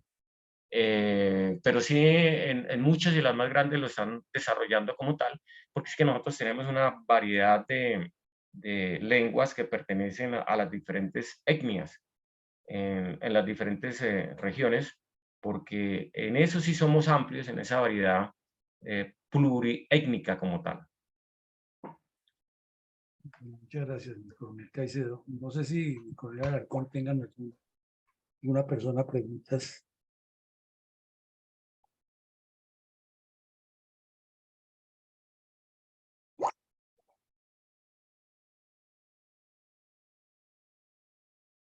Bueno, yo le tengo una, mi coronel Caicedo, mientras los demás se deciden. Es desde su experiencia como constitucionalista, como docente y como persona que ha estudiado la Constitución, ¿cree que estos 10 principios fundamentales son suficientes, son demasiados? ¿Qué le faltaría o qué le quitaría o qué le agregaría usted a eso con su experiencia ya después de haberla trajinado tanto la Constitución? Pues mire, mi coronel, a mí me parece que estos principios fundamentales marcan, digamos, el derrotero de lo que es la constitución política de aquí en adelante. Por eso se denominan de los principios fundamentales como tal, y ahí está circunscrito, digamos, todo lo que va a estipular lo que es la constitución de aquí en adelante, y los artículos que se van a desarrollar de aquí en adelante, pues van a estar basados en lo que es el preámbulo, porque yo creo que ustedes analizaron el preámbulo y el preámbulo es muy interesante y digamos que es muy amplio, pero ese preámbulo va de la mano con los principios fundamentales y, por ejemplo, establecer la clase de Estado que nosotros tenemos, la protección a esas minorías, porque pasa de ser, digamos, una constitución que era de nación a ser una constitución de individuo como tal, en donde se respetan esas minorías, y a partir de ahí nosotros vamos a ver, por ejemplo, en la parte dogmática, en la parte de los derechos fundamentales, esos derechos que obedecen a esos principios fundamentales de esas minorías. Y entonces ahí estamos hablando, por ejemplo, del artículo 16 del libre desarrollo de la personalidad como tal. Establece qué son y cuáles son esos fines esenciales que le corresponden a las diferentes instituciones del Estado como tal, y ahí establece el respeto por ese individuo dentro de ese contexto social. Porque vuelvo y repito, desde el preámbulo hablamos de una constitución para el individuo y deja de ser una constitución para la nación, es decir, de una colectividad a un individuo que está dentro de un contexto social y que tiene unas necesidades y que tiene que acoplarse a cada una de la problemática que le genera esa misma sociedad, que es muy diferente a cuando surgieron esas primeras constituciones liberales, que la sociedad era rural y apenas empezaba, digamos, ese periodo de la industrialización como tal. Después pasó al periodo de las urbes, en donde se generan una serie de problemas, inclusive hasta salen situaciones muy particulares que no existían antes y que empiezan a tener una connotación especial, como enfermedades como el estrés y la ansiedad, producto de esa situación de conflictividad social y de competitividad que viven las sociedades. Entonces, dentro de ese contexto de los principios generales, me parece que está bien la soberanía dentro de la autonomía que tiene el pueblo, el respeto por las minorías y digamos que las obligaciones que tienen los particulares y los funcionarios del Estado. Entonces me parece que está dentro de ese contexto bien. Muchos critican la Constitución y yo le hago esa crítica, y más adelante vamos a hablar de eso, porque tiene demasiados artículos, 380 artículos, que muchos de ellos no deben estar dentro de una Constitución, sino dentro de una ley. Y por eso es que se han presentado las diferentes reformas a la Constitución, porque es que las constituciones, si bien es cierto, no tienen que ser rígidas, pero tampoco pueden ser sujeto de reformas y maleables como una gelatina, como la nuestra. Por eso muchos artículos deben estar, y más adelante lo analizaremos, si es que seguimos con este análisis, con este estudio, deben estar en leyes y no en la Constitución política. Perfecto, muchas gracias, mi coronel. Mi coronel Alarcón, ¿hay alguna pregunta? Sí, señor. Por ejemplo, el acuerdo de La Habana que está metido ahí. Mi coronel Fuentes tiene la palabra. Gracias, mi coronel Alarcón. Mi coronel, la pregunta es que usted nos lo acaba de decir, que estos principios pues son prácticamente lo que nos rige a partir de estos 10 artículos, discúlpeme que no me fijé muy bien. 10. 10, sí, cierto. Estos 10 artículos, pero veo con extrañeza, mi coronel, o no sé, ustedes desde su punto de vista constitucionalista, ¿realmente estos principios se aplican verdaderamente en Colombia? Y bueno, a partir del año 1991, ¿son verdaderamente estos principios garantía para la calidad de vida que necesitamos en Colombia, porque la verdad usted ha hecho una exposición magistral de cada uno de ellos, pero uno ve que realmente estos principios, pues discúlpenme el término, se lo pasan pues por la faja algunos gobiernos y demás y no se aplican verdaderamente, mi coronel. Gracias. Pues mire, mi coronel, yo le digo una cosa y yo divido a este país desde el punto de vista jurídico antes de 1991 y después de 1991. Y eso por la Constitución Política de Colombia, porque una cosa era antes del 91 y otra cosa después. Si nosotros nos vamos a mirar, los cambios han sido ostensibles en el campo, por ejemplo, de los derechos humanos. Por ejemplo, en el campo de los derechos de amparo a esos derechos humanos, que precisamente están, digamos, marcados acá, pero se desarrollan en los artículos que vamos a ver más adelante en la parte dogmática. Usted, por ejemplo, puede ver esa acción de tutela, cómo ha cambiado, digamos, la calidad de vida de las personas, por ejemplo, en el campo de la salud. En el campo de las diferentes violaciones de los derechos humanos. Que en otras circunstancias sí, tiene toda la razón, el Estado ha sido negligente por el mismo sistema de la ley del vivo y de la ley del cuarto de hora y de la corrupción como tal, que no han permitido que se desarrolle la satisfacción de las diferentes necesidades, pero sí, sí podemos decir, y yo lo manifiesto, que ha habido un cambio ostensible con la Constitución del 91. Una cosa es Colombia antes del 91 y otra cosa es después del 91. Muy gentil, mi coronel, gracias.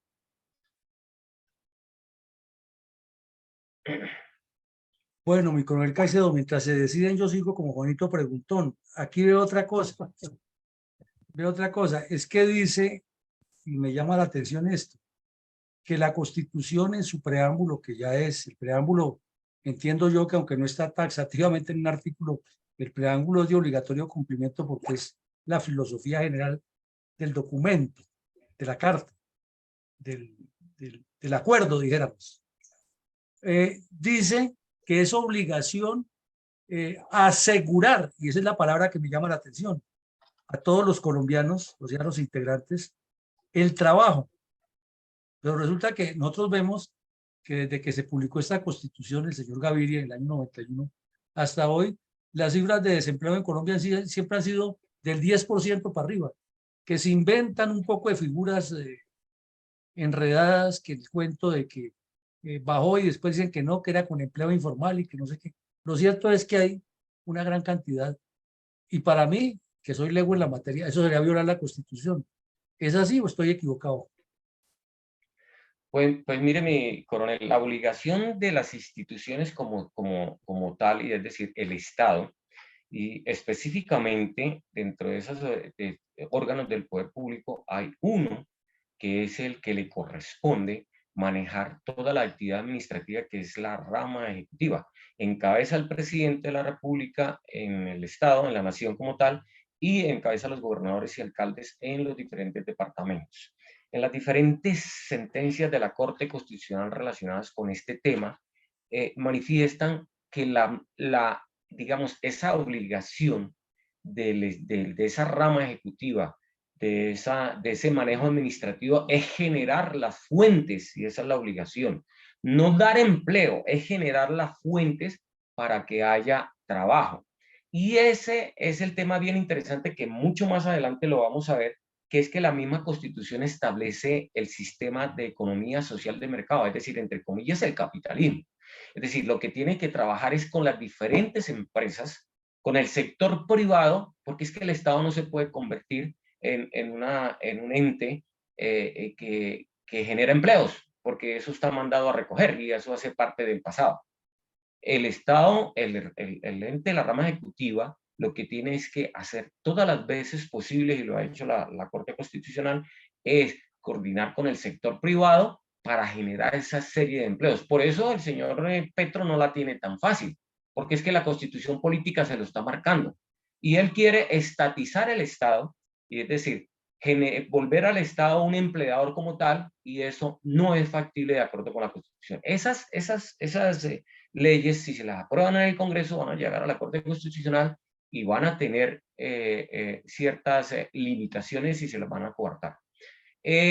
Por otra parte, lo que usted dice, mi coronel, es muy cierto, pero estamos en el país del Sagrado Corazón de Jesús, en donde predomina el cuarto de hora, en donde predomina la corrupción, y desafortunadamente los otros órganos de control que que son los encargados, no hacen el trabajo eficaz y eficiente como le corresponde, que son a la rama judicial y a los organismos de control, específicamente la Contraloría General de la República, porque también está involucrada en ese tema. Entre otras cosas, cuando vayamos a hacer el análisis de la estructura del Estado, de lo que son los organismos de control, ahí sí tiene, si hay Asamblea Nacional Constituyente, que existir cambios, y cambios ostensibles en la elección de las actas de altos dignatarios, y entre ellos el procurador, entre ellos el Contralor General de la República, el Auditor General de la República y el Fiscal General de la Nación, que eso lo vamos a ver adelante, y eso sí tiene que ser objeto de cambios en una sociedad que no está preparada para un sistema democrático en donde impera la honestidad y la transparencia. No, muchísimas gracias, coronel. Entonces, con esa misma reflexión que usted nos acaba de hacer, como ahí mismo dice, y se queda como en veremos, y como usted lo acaba de explicar, en que el país del Sagrado Corazón, la Constitución le está imponiendo a todos los gobernantes, desde el señor Gaviria hasta el de hoy, que tienen que impulsar la integración de la comunidad latinoamericana. Y si echamos vista atrás, vista retrospectiva, pues ninguno de los presidentes que ha habido desde esa época, ni ninguno de esos gobiernos ha propendido por esa integración que es tan necesaria. ¿Quién sería el ente encargado de decirle usted no cumplió con esto y su sanción es esta? ¿El Congreso? ¿La Corte Constitucional o quién? ¿O cómo sería eso ahí? Mire, mi coronel, hay un ente que es el encargado de ejercer el control del sistema de contrapeso del sistema político, que se llama el Congreso de la República, al presidente de la República. Pero es que nuestro sistema como tal, partiendo de las mismas bancadas del Congreso, que se alinean con el presidente de la República para la repartición de su usufructuar el erario como tal, y de repartir la tajada, o lo que denominaron últimamente la mermelada, no da para ejercer un control, pero eso lo tiene que hacer el Congreso de la República, porque aparte de hacer leyes, el Congreso de la República tiene otras funciones, y una de las funciones principales es ejercer un control estricto, no solamente al presidente, sino a sus ministros, que entre otras cosas, ese sistema del control a los ministros que se llama la famosa moción de censura, nunca ha funcionado en Colombia. Entre otras cosas, porque eso lo trajeron de la figura del sistema parlamentario, y eso no obedece a un sistema de régimen presidencial. Eso obedece a un sistema de régimen parlamentario, la figura de moción de censura, en donde el pueblo elige a unos congresistas y el partido que gana elige el primer ministro, que es el que gobierna con sus ministros, y a eso sí le hacen la moción de censura. Pero el encargado como tal es el Congreso de la República. Perfecto, mi coronel, muchas gracias. Mi coronel Alarcón, adelante. Pues no tenemos nada más por el momento. Mi coronel Iván González ha pedido la palabra. Adelante, por favor. Gracias, mi coronel. Pues ya que mi coronel Villamarín ha ingresado en el preámbulo, yo pienso que se debe modificar. Se puede mantener el texto general, tiene mucho contenido, pero hay unos términos que sí se deben cambiar, como por ejemplo este de invocando la protección de Dios. Bueno, tengamos en cuenta que aquí estamos invocando la voluntad del pueblo. Esto es un documento laico, secular, no es un documento ni un dogma clerical. Este no es en el credo religioso de la Iglesia Católica, sino en la creencia del pueblo colombiano. Entonces no es bueno mezclar lo terrenal con lo celestial, que durante la historia colombiana nos ha traído muchos problemas, y especialmente porque bajo eso muchos han creído erradamente que para gobernar al país, que es un ente muy terrenal, se deben traer ideas y conceptos y teologías celestiales, pero si es al contrario, no, nunca esas personas precisamente que han argumentado esa intromisión y esa deformación han permitido que entonces, por corresponsabilidad, las cosas terrenales se inmiscuyan en sus domas celestiales. Y eso nos ha traído, ¿quién lo creyera? Inconscientemente nos ha traído hasta guerras civiles. De tal manera que no es bueno, es muy bueno, es necesario tener separado y muy claro cada cosa en su lugar, porque igualmente se dijo que a Dios lo que es de Dios y al César lo del César. Gracias, mi coronel. Pues yo estoy totalmente de acuerdo con mi coronel en ese sentido. Aunque la Corte Constitucional en diversas sentencias, digamos, ha hecho esa aclaración, porque lo han colocado en acciones ante la Corte Constitucional, y la Corte Constitucional lo que ha manifestado es que, independiente de la libertad de cultos y las creencias, el Dios que cada uno represente como tal, y ha hecho una prolija explicación al respecto, pero en términos generales estoy totalmente de acuerdo con mi coronel que lo más sano sería es invocando la voluntad del pueblo como la autodeterminación que tiene y la soberanía que tiene cada nación, independiente y respetando la religión de cada una de las personas. Gracias, mi coronel Caicedo, mi coronel Iván González. Mi mayor Jorge Mendoza tiene otro aporte, otra pregunta en el chat. Dice lo siguiente: ante la infinidad de denuncias válidas por las deficiencias electorales a través de todos los tipos de delincuencia y además actos contrarios de violación de la Constitución por parte del presidente, ¿qué debe hacerse ante la ausencia de la comisión de acusaciones? Mire, ha tocado dos puntos bien interesantes. La pregunta que no sé quién la hace, mi mayor Mendoza, no sé quién la hace. Mi mayor Y es bien interesante. Mire, aquí hay una cosa, y eso, ahí donde nosotros tenemos que trabajar en una posible Asamblea Nacional Constituyente. Una, que es el Consejo Nacional Electoral, que es uno de los órganos, de los 5 órganos que tiene el Estado, la organización electoral. Eso no sirve para nada. Eso es un ente que se dedica a la politiquería, partiendo porque sus miembros son representantes de los partidos. Entonces, la primera reforma que hay que hacer es que ese Consejo Nacional Electoral sea conformado por magistrados y que la elección no sea de partidos, sino que hay que cambiar el sistema de elección. Segundo, la comisión de acusación, como yo le llamo y le llaman muchos, es una comisión de absolución, porque vuelvo y repito y volvemos a lo mismo. Es un sistema donde hay un régimen presidencial y en un régimen presidencial que es el que maneja toda la parte administrativa y por ende maneja todo el presupuesto nacional. Y entonces, como estamos en la ley del cuarto de hora, entonces cuando hay repartición de dinero por todo lado, pues nunca va a pasar nada, absolutamente nada. Los presidentes en Colombia no se van a caer mientras exista esa comisión de absolución. Ahí es donde tenemos que entrar más adelante nosotros a efectuar reformas en ese tema, para que pueda ser más efectivo y que pueda ser un ente que juzgue no solamente al presidente, sino a altos dignatarios, que sea independiente de todos y no tenga nada que ver con el sistema, digamos, con el sistema de corruptela política que hay en Colombia. Entonces, tocó dos temas importantes que eso sí debería hacerse un cambio en una Asamblea Nacional Constituyente, que es el Consejo Nacional Electoral y la Comisión de Absolución, que le llamo yo. Muchas gracias, mi coronel Caicedo. Mi coronel Villamarín.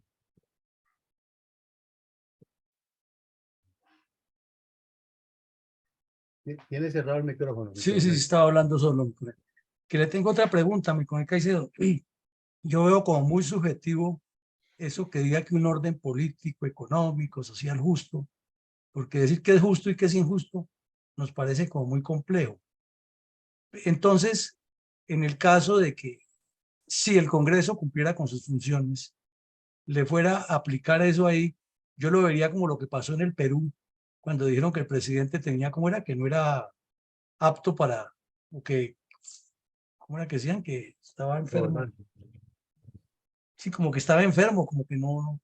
o que no estaba en No condiciones. tiene la capacidad Sí, que no tiene la física y capacidad mental, algo así. Entonces, ¿cómo harían para cuantificar eso y decir, es que no ha garantizado un orden político, económico, social y justo? ¿Cómo sería ahí para que el Congreso, si estuviera cumpliendo con sus funciones, presionar al presidente? O si queremos que se cumpla eso, ¿cómo hacemos para cuantificarlo? O decir, es que con base en la Constitución es así, ya está. Bueno, mi coronel, dos cosas. Una, primero, dentro de lo que hay que cambiar ese sistema de el tiempo de duración de los congresistas, eso sí hay que cambiar. Porque para una sociedad que tiene unas leyes naturales que llama la ley del vivo, para llegar a una ley que es el de los corruptos de los políticos, se llama la del cuarto de hora, no es posible que una persona haga carrera política mientras no haya una educación en principios y valores democráticos y de honestidad y de transparencia. Por lo tanto, ahí lo que nosotros debemos hacer en esas reformas es que se elijan por 2 ocasiones, pero no reelegibles como tal. Es decir, si usted va como candidato, como congresista, entonces se elige y termina ese periodo, pasa y puede volverse a reelegir en el otro. ¿Qué pasa a pesar de que en Colombia no trabajan? Es decir, no trabajan porque trabajan 2 días a la semana, 3 días, tienen 4 meses de vacaciones. El último año se dedican a hacer campaña política y no legislan, soy testigo de sección. Entonces, eso es lo que nosotros debemos cambiar. En una sociedad, hombre, una sociedad, digamos, como los países escandinavos, en Dinamarca, en ellos, donde existen los principios, sí se puede hacer una carrera política. Pero en Colombia no se puede. Eso es uno de los cambios que nosotros tenemos que generar. La segunda pregunta que mi coronel hace, lo que pasa es que hay que establecer la ley, porque es que no hay ley al respecto, mi coronel. Nada que diga y manifieste el tema específico de la salud del presidente como tal. Hasta ahora hay algo que manifiestan los congresistas que vamos a analizar la salud del presidente, pero taxativamente no existe una ley que diga la salud del presidente debe ser en esas condiciones, que le da a hacer el examen médico y psicológico al presidente debe ser una entidad de estas características. No existe, no existe. Perfecto. Pues mi coronel Alarcón, no sé si alguien más tenga. No sé, mi coronel, si mi coronel Saldaña nos quiera participar esta noche con sus conocimientos y aportes. Adelante, por favor, mi coronel Saldaña. Gracias, mi coronel Alarcón, mi coronel Villamarín, mi coronel Caicedo y demás compañeros de esta aula máxima virtual de Fundel. Bueno, pues yo tenía aquí algún concepto relacionado con algo que se mencionó de los principios fundamentales exclusivamente, especialmente en el capítulo, en el artículo 8 y el 9, pero especialmente el 8, cuando se habló de las facultades de la Procuraduría para sancionar funcionarios elegidos por sufragio. Pues de alguna sentencia constitucional de la Constitución, perdón, de la Corte Constitucional, qué pena, y con base en lo que le había sucedido a este señor presidente cuando era alcalde de Bogotá, que fue destituido por el procurador, esa sentencia decía que se podía suspender, que es muy diferente a destituir. Suspender mientras el Consejo de Estado ejerce su acción jurídica, porque es jurídica. Uno. La otra, sí, entonces sí puede suspender por el tiempo mientras se hace la investigación. Eso fue lo que entendí del pronunciamiento de la Corte. Uno. Dos, finalmente, pues sabemos que esta entidad de control que es la Procuraduría, sus conceptos no son vinculantes en ningún caso jurídico, solamente, como se dice, emite un concepto y ejerce una acción como ministerio público, que que casi nunca van a las audiencias públicas penales, que más bien podría delegarse eso en el Ministerio Público Municipal, o sea los personeros, y después seguramente te hablará de que pueda desaparecer este ente, que es mi concepto, pues con los pocos conocimientos que tengo, pero aplicando a veces el sentido común también. Pues sí, pienso que es irrelevante esta corporación. Y en cuanto a la protección de los bienes culturales, que no entiendo por qué no están los ambientales también como un principio fundamental, porque si están los culturales, pues eso va pegado. Es más, los planes de ordenamiento territorial o planes básicos de ordenamiento territorial o esquemas básicos, según la categoría del municipio, pues todos contemplan la protección del medio ambiente y debe de estar en los planes de ordenamiento territorial. Pero finalmente los consejos no le paran bolas, por decir de alguna manera, los conceptos que en un cabildo abierto o en unas audiencias populares la ciudadanía se pronuncia y al final pues no cumplen. Y es bastante delicado instaurar una demanda que sería el mecanismo inicial para evitar o para hacer que el alcalde, bien sea por decreto, cuando los concejales no le aprueban su POT, o a los mismos concejales se demande, es bastante riesgoso, entiendo yo, mi coronel Caicedo, porque si se pierde la demanda, el ciudadano que haya interpuesto la demanda va a ser sancionado por las costas del proceso. Entonces, no sé si estoy equivocado en esta última parte. Sería como mi aporte, mi pregunta o mi recomendación. Muchas gracias. Pues, mi coronel, valiosa su intervención como tal,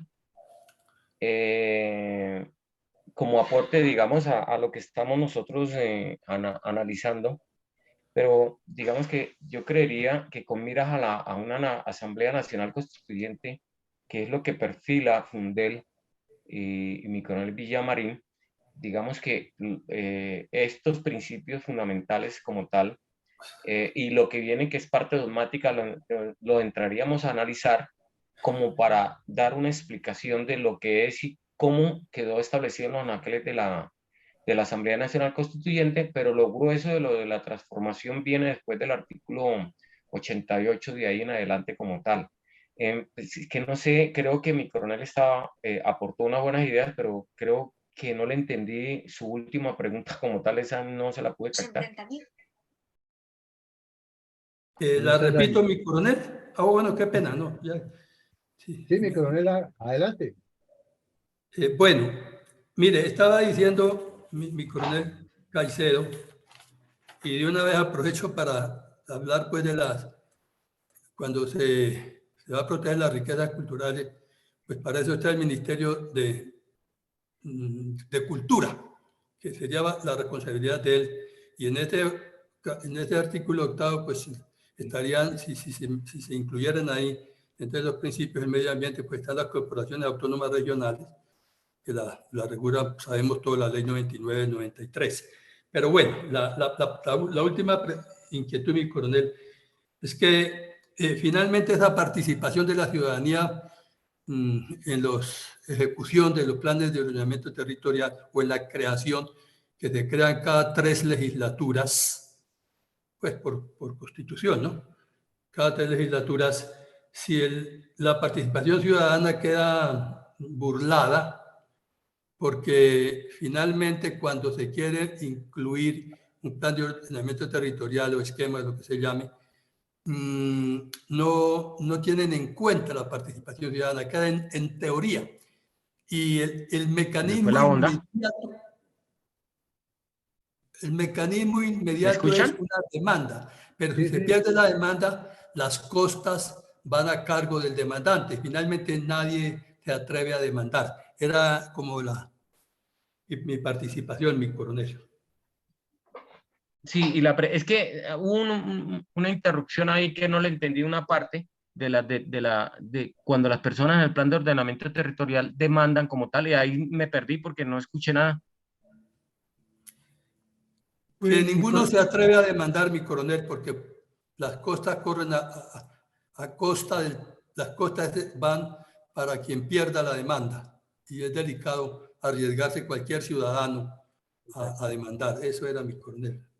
Bueno, mi coronel, a ese respecto, ahí sí debería haber una modificación como tal. Y eso es un punto bien interesante. En el tema de las costas como tal, que se presentan, que eso corren a cargo del demandante cuando pierden la demanda como tal, y sería un punto bien interesante para tratar, por eso es que las personas no se atreven a demandar en estos casos. La otra cosa es que la obligación que tienen los alcaldes es de consultar a las diferentes instituciones, pero sobre todo a la sociedad a través de sus organizaciones como tal, y eso no lo hacen. Por eso es que esos planes de ordenamiento territorial quedan a conveniencia de muchos alcaldes, y por eso la Procuraduría ha sancionado, no solamente a los alcaldes, porque los alcaldes presentan ese proyecto de acuerdo y quien finalmente aprueba son los consejos municipales. Ha iniciado investigaciones al respecto porque van de la mano con los intereses que tienen concejales y alcaldes para ciertos sectores, tanto de cascos urbanos y cascos rurales como tal. Y pues los ejemplos y las evidencias son muchísimas en diferentes municipios del país. Pero eso es un buen aporte, mi coronel. Muchas gracias, mi coronel. Gracias, mi coronel. Mi coronel Saldaña y mi coronel Caicedo. Otras voces que no habíamos escuchado en la noche de hoy son la de mi sargento mayor Elías y Eduardo Patiño y Jaime. En ese orden, por favor, queremos pero tu aporte para... No, mi coronel. disculpe, mi coronel, es que creo que mi coronel Caicedo tiene algún compromiso ahora a las 8 y entonces sería que las dejáramos para la próxima, mi coronel, me parece. Para que Mi puedan coronel, participar y preguntar bien y no contestarle a la carrera. ¿Usted qué dice, de Diego? todas maneras, mi coronel Iván González tenía la mano levantada para un Pues último ahí sí, aporte, no sé. el balón queda en las manos de mi coronel Caicedo. Bueno, yo les sugiero, la verdad es que sí, me daba pena, pero ya yo le había manifestado a mi coronel que tengo un compromiso ahorita a las 8. Entonces, para la próxima, pues algunas inquietudes que quedaron, y para la próxima viene una parte que es bien interesante y que me gusta muchísimo. La verdad me gusta, que es la parte dogmática, que son las 3 generaciones de derechos que se establecen en la Constitución Política y los derechos de amparo, como la acción de tutela, la acción de cumplimiento, que es un saludo a la bandera, las acciones populares y de grupo, bueno, etcétera, etcétera, que es bien interesante y me gustaría, y me gusta el tema. Entonces, pues no sé, dejamos ahí para la próxima, lo analizamos. Pues sí, yo creo. Para poderles contestar satisfactoriamente y no las carreras. Entonces les pediríamos el favor. Pues bueno, mi coronel Caicedo, muchísimas gracias. Creo que hicimos un ejercicio interesante. Aquí está el título 2, que es lo que usted nos informa que vamos a tratar en el próximo, a comenzar a tratar en el próximo episodio. Entonces hemos visto el preámbulo y el título primero, y vimos que son 10 artículos y que en cada artículo le hicimos una buena cantidad de preguntas, de fogueos, y nos queda ya un concepto general, porque no somos ni abogados ni constitucionalistas menos, pero nos parece que ya hemos avanzado muchísimo en el conocimiento de la Constitución y qué queremos. Entonces, mi coronel Caicedo, no, pues muchísimas gracias y estamos siempre atentos, y seguramente nuestra ignorancia en estos temas nos obligará a volver a preguntar temas que para usted son muy trillados, pero que para nosotros no, y de pronto le volvemos a preguntar de alguna manera diferente la misma pregunta que usted ya ha contestado, pero le pedimos su paciencia como docente que es y pedagogo para seguir ayudándonos a ilustrar en esto. Mi coronel Caicedo, muchísimas gracias. Y la palabra es suya para despedir el auditorio esta noche. No, mi coronel, muchísimas gracias a usted y a todos los participantes que siempre están muy atentos y juiciosos a las 6 de la tarde para escuchar estas asesorías, orientaciones, conferencias, y no pierdan cuidado, pueden volver a preguntar, a hacer las mismas preguntas y con mucho gusto estoy para responderles, porque es que le quedan a las personas, digamos, que no han hecho estudios sobre esto. Para cualquiera puede ser muy fácil, lo dijo una persona aquí la semana pasada, no, es que la Constitución es muy fácil, eso no es sino leerla y es fácil de entender, no, tiene sus bemoles. Entonces, pues para eso estoy yo, para resolverla, y estamos en mira de un camino a una posible Asamblea Nacional Constituyente, y lo que tenemos que trabajar de verdad es qué es lo que se puede cambiar de esta Constitución, qué se puede pasar a leyes y no debe quedar en la Constitución Política de Colombia, y qué se debe mantener como una Constitución de un Estado social y democrático de derecho. Mi coronel Caicedo y mi coronel Villamarín. Han quedado algunas preguntas en el chat. Ahí van a quedar incluidas por si se les ocurre a alguno que haya quedado con una intervención. Escríbamela por favor en el chat, que yo con mucho gusto, contando con la autorización de mi coronel Villamarín, las publico en el Facebook para tenerlas en cuenta para la próxima, y si mi coronel Caicedo no la presta, darles una respuesta en el mismo Facebook. Muchas gracias, mi coronel. No, claro, mi coronel, de que queden escritas, pues ya mi coronel Caicedo las puede leer y las puede contestar ese día antes de iniciar el ejercicio. Entonces, muchas gracias, mi coronel. Pues bueno, a todos una feliz noche, que Dios nos siga acompañando, y todos muy agradecidos con mi coronel Caicedo por su generosidad de compartirnos este conocimiento y de ilustrarnos.